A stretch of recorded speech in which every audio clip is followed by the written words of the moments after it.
If you were advising a CTO today for a Fortune listed company, what would you have them prioritize? Year by year, we're seeing so much change that enterprises are going to be, almost forced to adopt some of these newer technologies just to keep up. If I'm looking at this as a CTO, I have to organize my tools, my architecture in such a way that AI can have its biggest impacts, right? That agentic frameworks can have their biggest impacts. Make sure that people you have on staff adequately trained how AI applies to their job. Making the wrong decisions as a technology leader can really send you in a bad direction, can send a company off a cliff. Welcome to Discover Dialogues podcast, powered by TechDogs. The world of business and technology is evolving at breakneck speed. AI breakthroughs, digital transformation, and game-changing innovations are reshaping industries every day. On this show, we dive into the trends, ideas, and strategies driving the future. We're sitting down with industry leaders, innovators, and disruptors to bring you fresh insights, bold perspectives, and real conversations that matter. So plug in, tune in, and let's discover what's next. Today on the show, we have Keith McFarlane, Chief Technology Officer at Globality. At Globality, he is building AI-powered platforms that are redefining how enterprises approach sourcing and supplier engagement. From his early days at Oracle and Avaya to leading engineering at LiveOps and now Globality, Keith has consistently turned complex systems into intuitive, scalable solutions that actually move the needle. He's a platform thinker, a team builder, and someone who understands how to bridge the gap between product, tech, and real business impact. Let's dive in.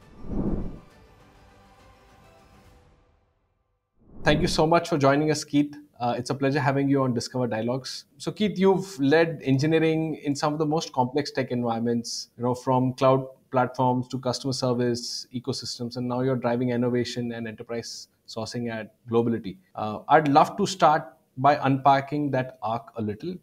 So, why don't you walk me through your professional journey? Sure. And by the way, thank you for having me on this this podcast. This is a very, very interesting opportunity for us to talk a bit about globality and the industry, and really looking forward to the conversation overall. My journey starts really with a passion for engineering generally. So my journey really begins with kind of the way I've always wanted to approach engineering, and that is with a lot of seriousness about everything from the technology, the process, the people.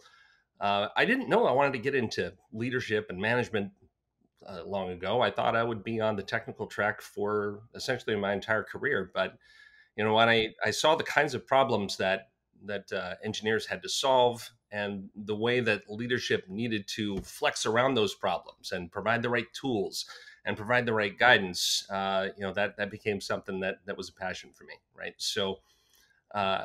Now, the technologies, of course, have changed a lot over time, and the problems that I've focused on have changed a lot over time. I spent just a majority of my career, a lot of my career, in customer service. The contact center in particular, CRM, all those applications. And then I came along to this company. I had this initial discussion with Lior and Joel, Lior Delgo and Joel Hyatt, who 10 or so years ago, a little less than 10 years ago, I had this notion that, this very large concept in B2B, this notion of procurement, needed change, right? Needed to be addressed. And the only way to do it was with AI. And 5 years ago, they, talked to me, convinced me that this was a huge opportunity.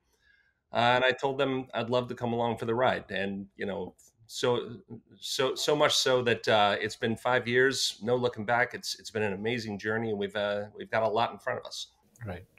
And if you don't mind me asking, right? So you worked with Oracle before, and you worked with LiveOps as well. What do you think has changed in how most engineering organizations are structured and scaled today? In an AI first world. Yeah, that's an interesting question, because what I find is that the way that engineering organizations are built should be fit to the problem at hand, right? So yes, there are general trends like we're moving more and more towards flatter and frankly smaller organizations that do more. We're moving more and more towards more technology support of each function of each developer in my case, or each operations person, with with more AI. Right. But that said, there's a lot to the choice of how to structure an organization. If you're a product heavy organization, perhaps you need more product managers directly involved with each engineering team. If you're really more, deep technology, perhaps you need technology people driving a lot of the decisions. It's I think that's what fascinates me about the whole problem space is that it's there are so many choices to make. Yeah. Making the wrong decisions as a technology leader can really send you in a bad direction, can send a company Absolutely. off a cliff. All of Got it. these elements are something we can bring to the table as a result of our history with AI. But I can imagine, embedding AI into, a system, such as enterprise sourcing, which has so many layers of business rules and compliance. It would be very difficult, right? So, what's the hardest part like? So, is it data quality? Is it context? Is it the human element? Yeah. You mentioned three things that all of them have their challenges, right? Hmm. Obviously, data quality is of extreme importance when getting models. Either the prompts we feed LLMs or the models we build ourselves correct, um, and ensuring that the right elements of data are in a context window, that you bring the right things to the table for an LLM to get the problem understood properly.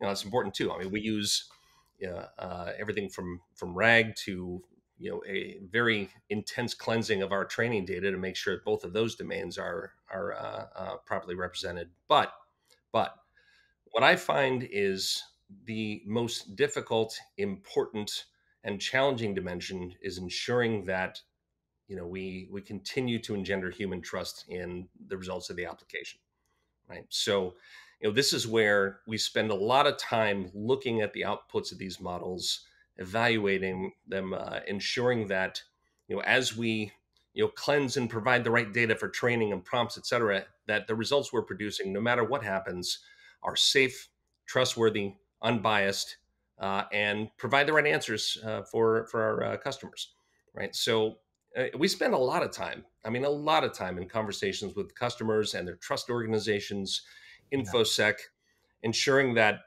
or reassuring our customers that the data that they're putting into the platform is safe. The data we apply to their problems is again unbiased and leads to unbiased results. uh, and still we have to continuously have this conversation with users and customers to make sure they feel right about what's happening with the application. Now, I think it's time worth investing. And I think Absolutely. that we certainly end up with positive results as a result.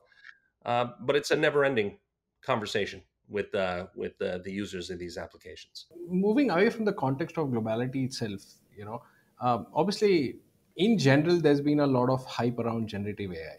Okay, but there are only very few businesses, I would say, who are applying it to areas where it really matters. Okay, so how do you think that generative AI, okay, and now maybe in many ways agentic AI, because we are in the age of agentic AI, will shape enterprise systems in the next 3 to 5 years beyond the hype? Yeah, that's 3 to 5 years is that is a long time in LLM years, as we're finding out, right? Looking out that far, I can see tremendous change. I can see tremendous change, and I think the point you make is a really salient one. That there's been a lot of apply the technology as quickly as you can, just to say that you've applied the technology, instead of finding the right use cases to which to apply the technology. Hmm. We've spent a lot of time thinking about where generative AI, where agents really fit in our application, where they really benefit the user, and that's where we've added those integrations, right? That's where we've added that Yeah. capability. But going beyond to this notion of what's out there in the future, what's this impact going to look like in the next 3 to 5 years? Well, if you look at what's happening today, and I think this is generally true of enterprise software companies, or certainly their customers, and that is that there is this perception, at least, of extremely slow, sort of glacial movement, right? Because there is so much, attention to trust. There's so much attention to, how to ensure users can deal with the impact of an application change. And this happens, for enterprise applications, even a minor feature change comes along. And, there's user acceptance testing, there is feedback. With generative AI, with the way these applications are going to interact with users, it's either, for any given adopter of these technologies, either you're taking a leap and saying, look, users, this is a new paradigm for you. This is something that, yes, is going to introduce a lot of change, but it's going to give you a lot of value as well. Or you're on the side of trying to hold that technology tidal wave back. Hmm.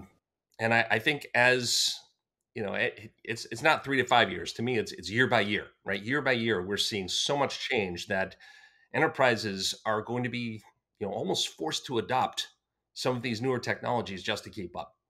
I can see, beyond just what we're seeing today. We've got this initial infusion over the last 2 years or so, right, of technologies that, clean up your text, or that are able to, make very basic decisions based on business context. We've been in, for example, putting a lot of work into analytics within the platform that are driven by generative AI. Of course, just to be clear about that, it's generative AI reasoning about how to query, what to query.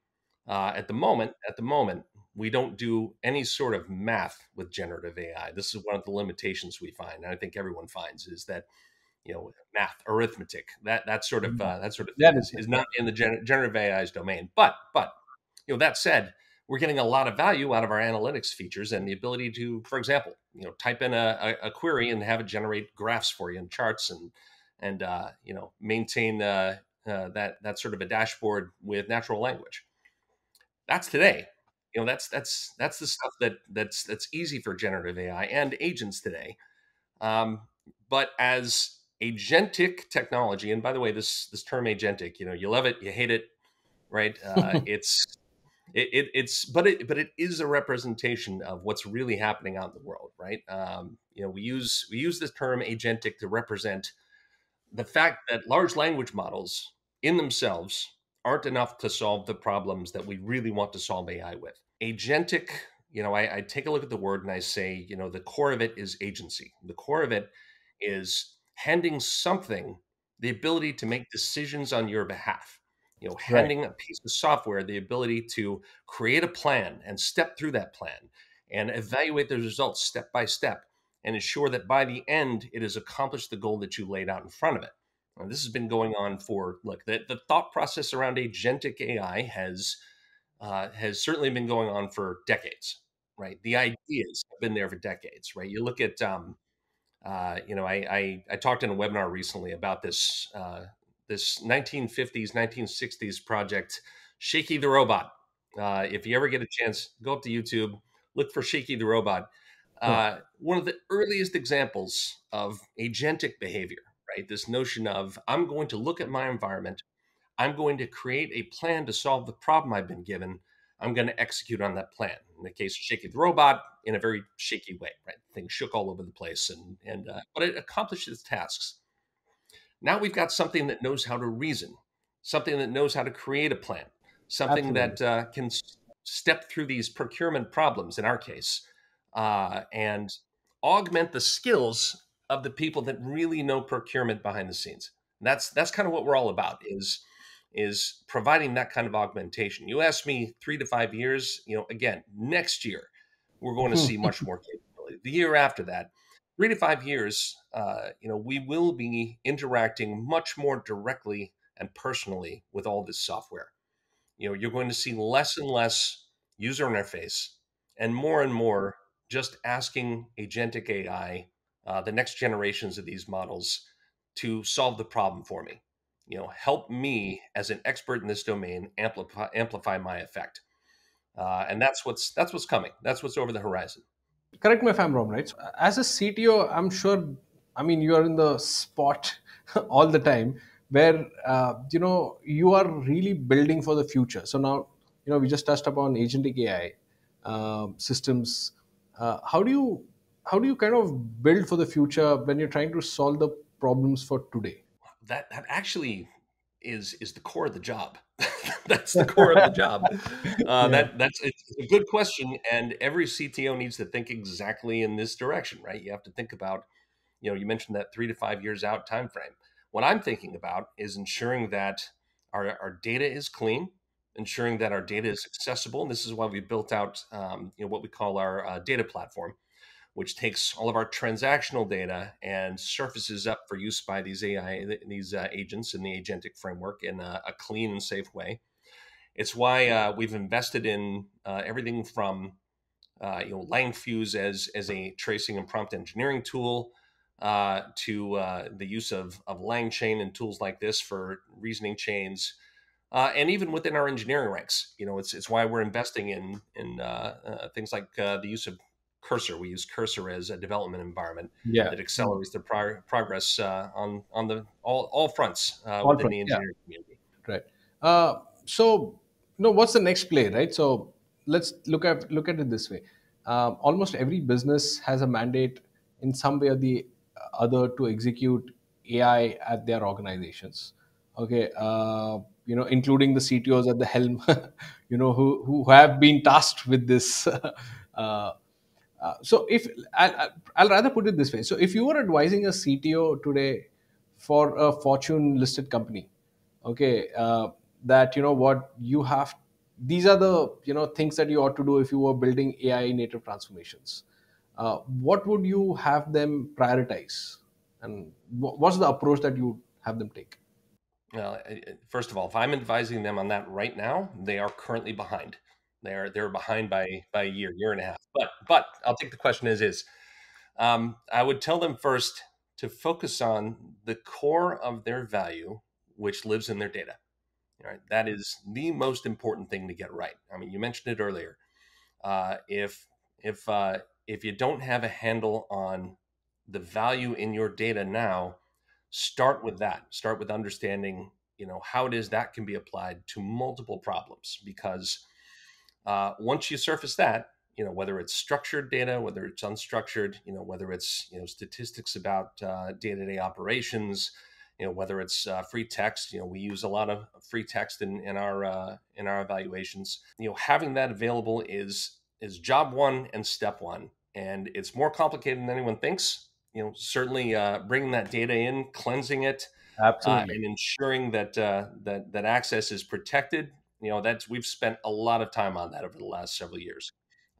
So start there, and I think the next step would be to make sure, and this goes to talent.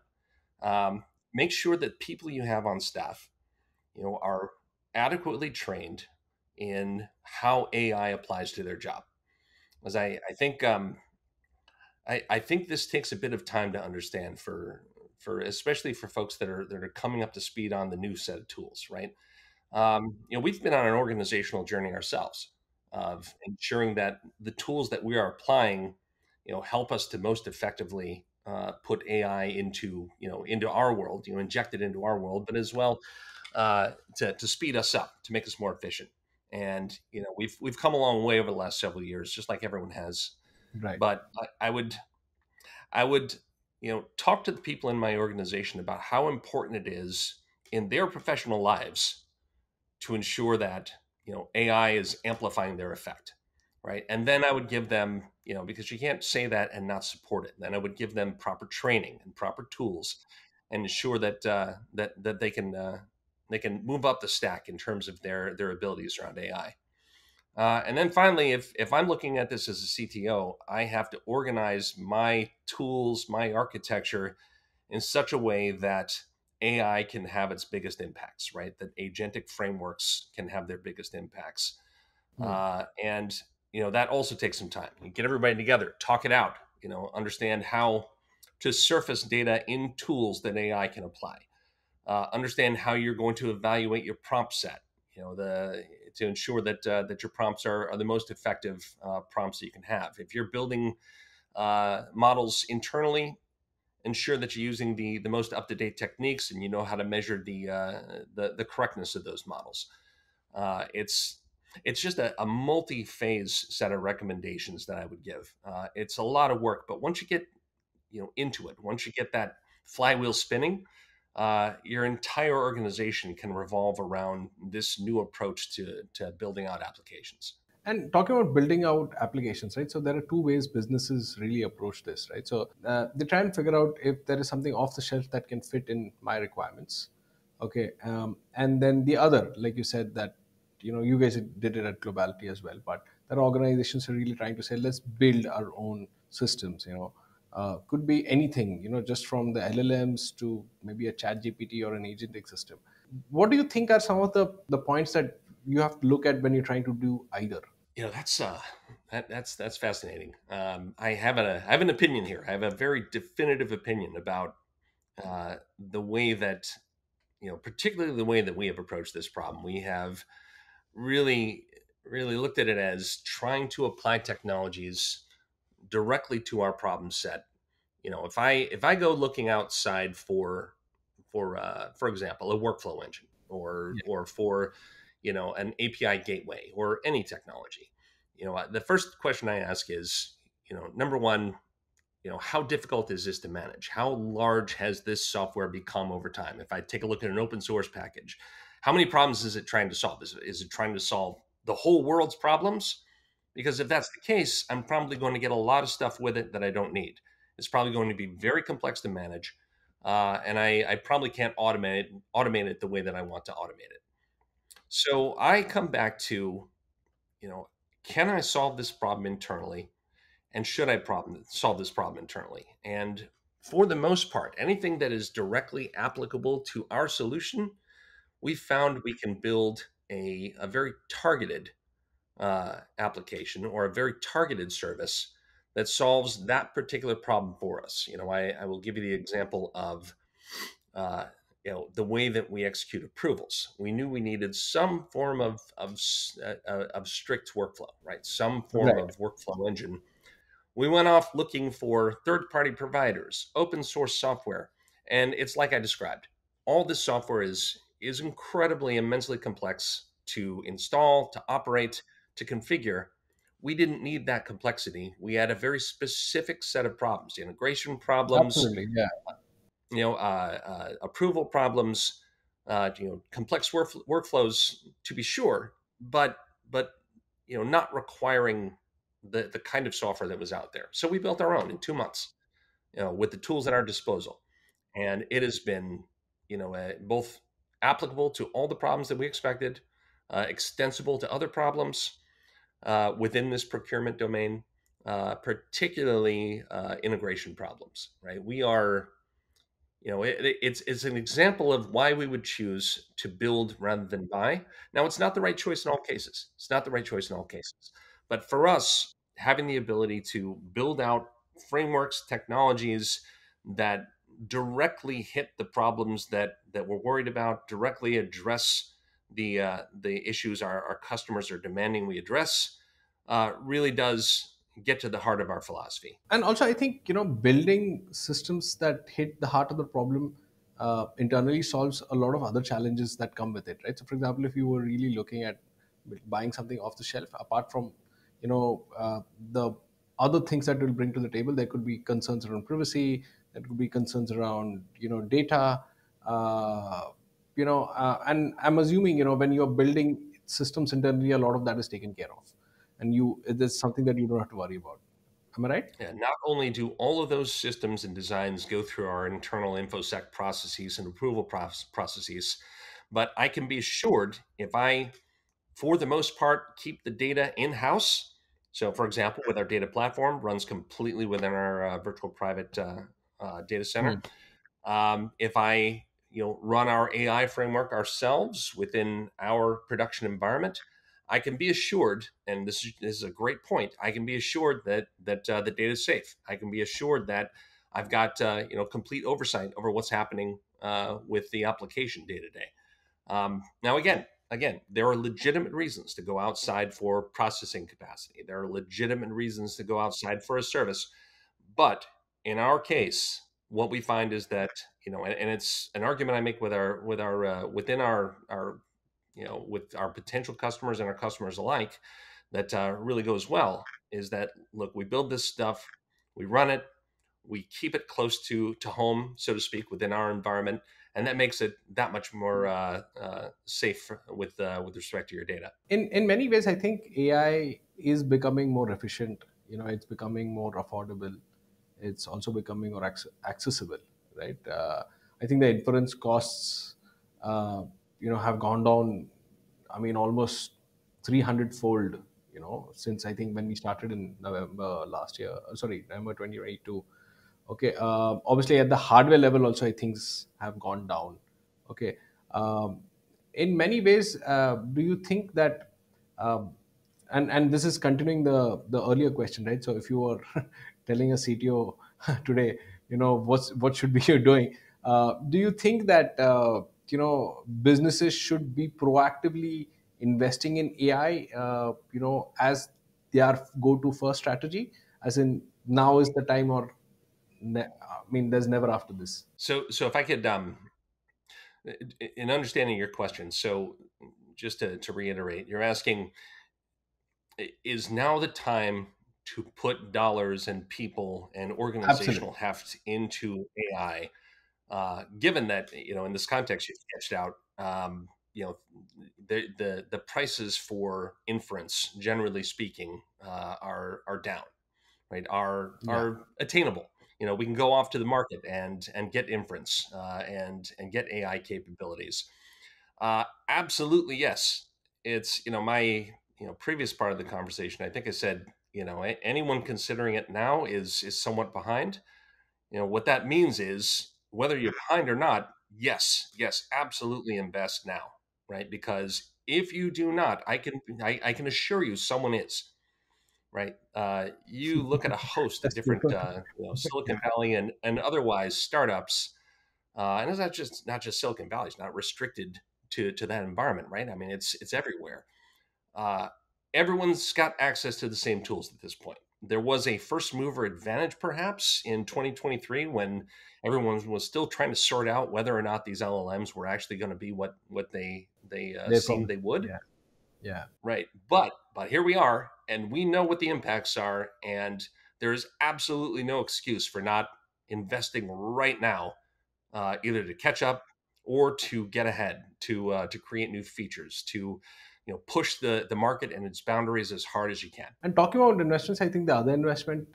So we've spoken of the business side of it, but then there is also the human investment that goes into it, right? I'm sure and you've been in the space for the longest time, but there are investments that you made in yourself, and then there are investments that you guys are doing in terms of skilling people at your organization as well, right? To the larger audience, who are wanting to get into this space, if I was to say, learn more about AI and how to build these systems, are there any tools or any literature that you would recommend to get them up to speed? Yeah, that's again, there were many answers to that question. I guess I'll start with a caution, and that is that it's easy to go to YouTube and type in agentic AI, and Yeah. everyone will tell you how to make a bundle, right? How to individually make a lot of money. So I think there's reason to be cautious about just going off and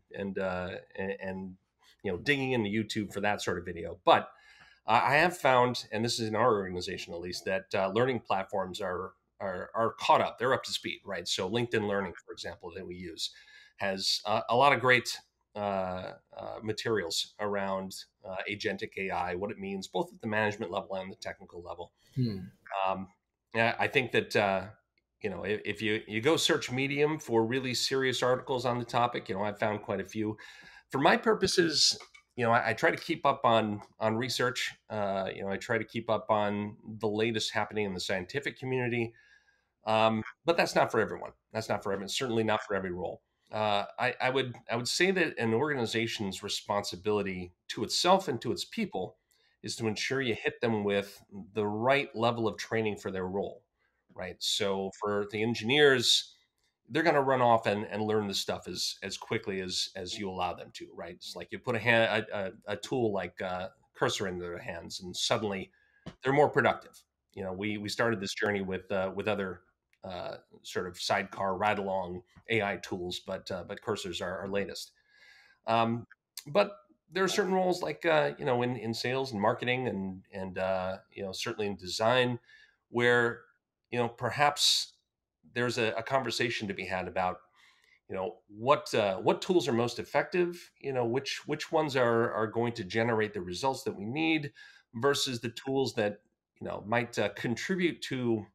I'm gonna address this in the design context. Contribute to the overall level of internet, AI slop that we're seeing.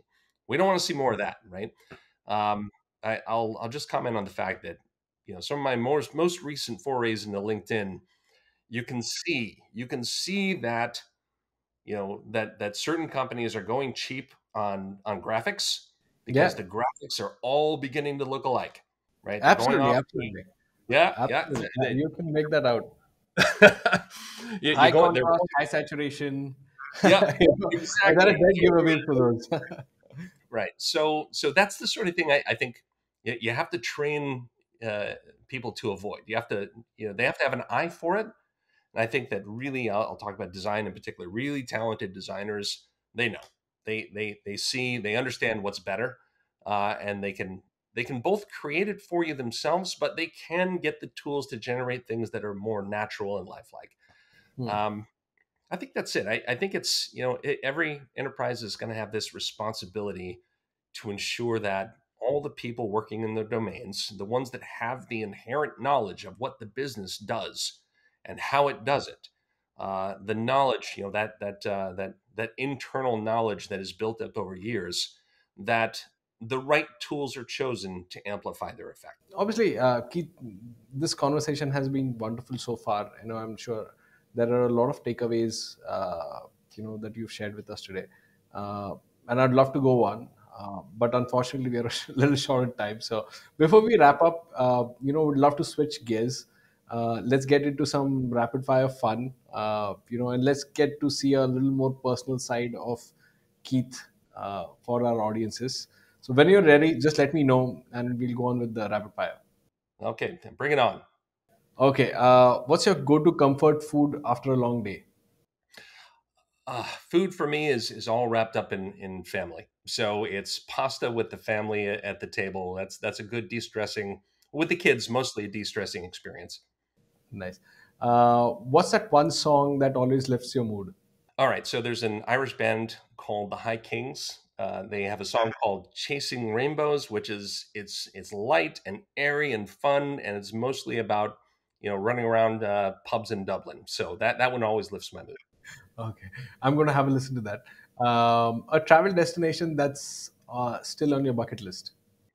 Okay. All right. So there's this island at the south of Iceland called they're the Westman Islands, and annually, as the puffins, so these birds, the puffins, Yeah, yeah, yeah. are having their hatchlings called pufflings. Some of Hmm. them get lost in the city, Okay. and the school children run around for August and September, grab the pufflings and go throw them in the ocean so that they're safe.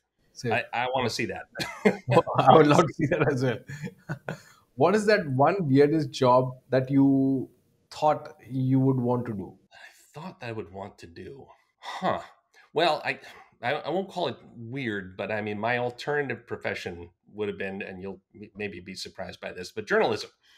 I started my school journey as a journalism major, Oh, and that's nice. I found very quickly that perhaps I wasn't a fit for that world, but I do love it, and I think it's crucial and important. So that would have been my alternative career path, I think. That's very sweet. All right. So, Marvel or DC, which fictional character do you secretly relate to? Wow. So I'm going to go Marvel. Okay. I'm not going DC. So that's the first thing that'll like turn half the audience off. Um, I guess. This is a tough one. You got me sort of stumped because I'm thinking across all the characters. Doctor Strange. I Doctor Strange? think I relate Nice. most to Doctor Strange because look, he's kind of interestingly between the worlds of all the characters, right? All right. So the last question that I have for you, and this has pretty much become a patent because we just have a lot of fun around that question. So the question is that if you were to move forward in time, okay, or you were to move forward backward in time, which point in time would you choose and why? Whew. All right, let me think about this one for a second. I'm just by nature not someone who looks backward very much. Certainly I consider history, but I wouldn't want to be in it. Um, so I guess if I had the choice, I would dial forward, just Okay. to the moment where, where, boy, it's almost hard to say because right now we're living in what many people would consider, what they thought the future was going to look like, right? With sort of autonomous vehicles and with these humanoid robots kind of getting greater capabilities. So I guess to the moment in time at which, if it occurs, there is actually this sort of spark of something more than just intelligence from AI, right? The moment where we decide that, if it happens that some AI based intelligence has is